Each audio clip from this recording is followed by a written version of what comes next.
साथियों, पूर्वी भारत के विकास के लिए, ओडिशा के विकास के लिए केंद्र सरकार का अभियान निरंतर जारी है।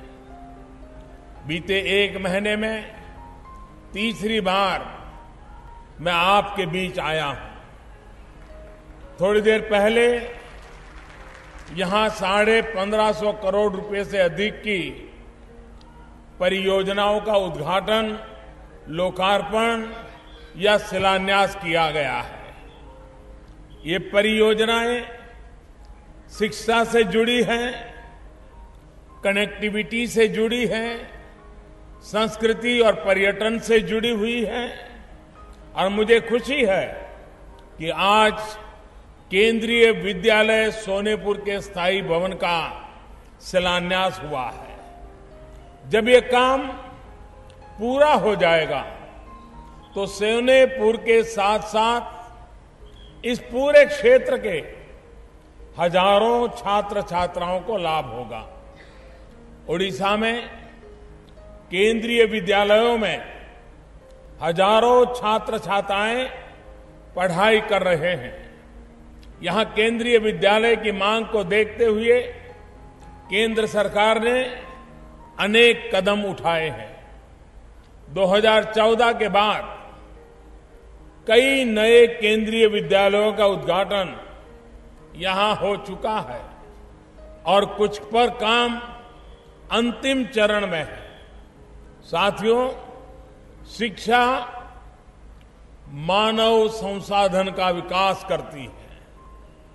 ये संसाधन तब अवसरों में बदलते हैं जब कनेक्टिविटी का भी सहारा हो। इसी भावना के तहत ओडिशा में कनेक्टिविटी का विस्तार किया जा रहा है। आज रेलवे से जुड़े 6 प्रोजेक्ट्स का लोकार्पण या उद्घाटन किया गया है। इससे ओडिशा के भीतर की कनेक्टिविटी तो सुधरेगी ही, देश के दूसरे राज्यों तक आवाजाही भी आसान होगी। इससे आप लोगों को आने जाने की सुविधा तो होगी ही, किसान भाइयों को अपनी उपज को बड़ी मंडियों तक या बड़े शहरों तक पहुंचाने में ज्यादा आसानी होगी। आने जाने और माल ढुलाई के लिए सुविधा तैयार होने से यहां उद्योगों के लिए भी एक बेहतर माहौल बनेगा। जब उद्योग यहां आने लगेंगे तो युवाओं के लिए रोजगार के अनेक साधन विकसित होंगे। साथियों, थोड़ी देर पहले बलांगीर से बिछुपल्ली के बीच जो नई रेल लाइन बनी है, इसका उद्घाटन हुआ है। इसके साथ साथ इस पर नई ट्रेन को भी हरी झंडी दिखाई गई है। इसके लिए मैं आप सभी को बहुत बहुत बधाई देता हूं। इसके अलावा झारसुगुड़ा के multi modal logistic park, Jharsuguda, बीजी नगराम और संबलपुर अंगुल लाइन के विद्युतीकरण, बाराली डुंगरीपल्ली और बलांगीर देवगांव के चौड़ीकरण और नागावली नदी पर बने पुल के लिए भी आप सब बहुत बहुत बधाई के पात्र हैं। आपको शुभकामनाएं देता हूं। साथियों, कनेक्टिविटी जब अच्छी होती है तो करीब करीब हर सेक्टर पर इसका सकारात्मक असर होता है। विशेष तौर पर टूरिज्म के लिए तो सबसे ज्यादा संभावनाएं बढ़ती हैं। ओडिशा तो वैसे ही हर प्रकार के टूरिस्टों के लिए आकर्षण का केंद्र रहा है। यहां जंगल भी है और समंदर का किनारा भी। प्रकृति ने यहां कोई कमी नहीं छोड़ी। वहीं इतिहास और आस्था के तो एक प्रकार से केंद्र में रहा है।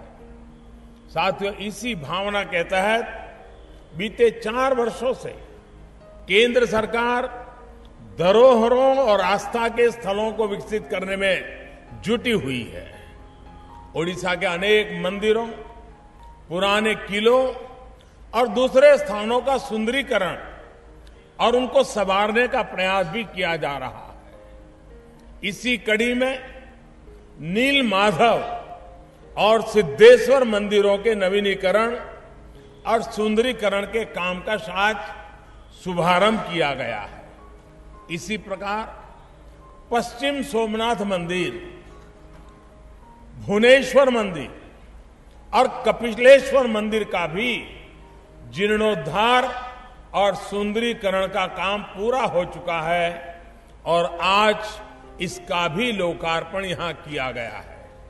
इसके अलावा यहां का जो एक पारंपरिक व्यापारिक रास्ता रहा है, ओडिशा को मध्य भारत से जोड़ता है, उस रास्ते में अनेक ऐतिहासिक स्मारक है। यहां बलांगीर में ही रानीपुर जरियाल जो स्मारकों का समूह है, उसको भी संवारा जा रहा है। वहां 64 योगिनी मंदिर हो या फिर लहरागुड़ी सोमेश्वर, रानीगुड़ी या फिर इंद्रलट मंदिर, आस्था और हमारे ऐतिहासिक कौशल का दर्शन देने वाले ये तमाम धरोहरें अपनी दिव्यता और भव्यता को बढ़ाने वाली है। साथियों, एक और स्मारक के नवीनीकरण की आज शुरुआत हुई है। कालाहंडी का असुरागढ़ किला, यह हमारे शौर्य का प्रतीक तो रहा ही है, साथ में एक अहम राजनीतिक और व्यापारिक केंद्र भी था। ये महाकंटारा को कलिंग से जोड़ता था। अपने इतिहास के इन स्वर्णिम अध्यायों के साथ पुनः जुड़ते हुए मुझे बहुत प्रसन्नता हो रही है। मुझे विश्वास है कि यहां जो मूल सुविधाओं का विकास हुआ है, श्रद्धालुओं और पर्यटकों के लिए जो काम किया गया है, उससे यहां के टूरिज्म को गति मिलेगी और रोजगार के अवसरों में कई गुना बढ़ोतरी होगी।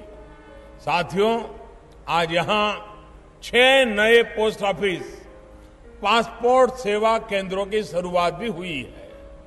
कलांगीर के अलावा जगतसिंहपुर, केंद्रपाड़ा, पुरी, फुलबानी और बारगढ़ में ये नए केंद्र खुलने से अब यहां के लोगों को पासपोर्ट के लिए बहुत दूर जाने की जरूरत नहीं है।